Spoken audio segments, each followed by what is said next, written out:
पण महादेवांची तलवार ही मी पहिल्यांदाच ऐकली तुझ्या नावाचं मी अभ्यास करत होतो.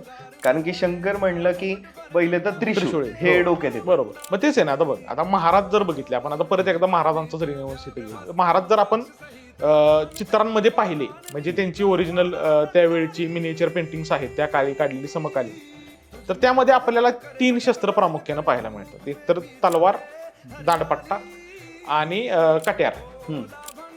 त्यानंतर आपण जे आतापर्यंत महाराज ऐकत आलोय, वाचत आलोय, त्यामध्ये आपल्याला तलवारीनं महाराजांनी युद्ध खेळलेले जास्त आपल्याला पाहायला मिळते. बरोबर. किंवा आता वाघनक पण महाराजांशी जोडलं गेलेले शस्त्र. मग आपल्याला वाघनक दिसलं की आपण लगेच छत्रपती शिवाजी महाराज म्हणणार, किंवा आपल्याला जर धोक तलवार दिसली तर आपण डायरेक्ट छत्रपती शिवाजी महाराज म्हणणार. का तर आपण त्या शस्त्राची ओळख त्या माणसाबरोबर जोडून टाकलेली.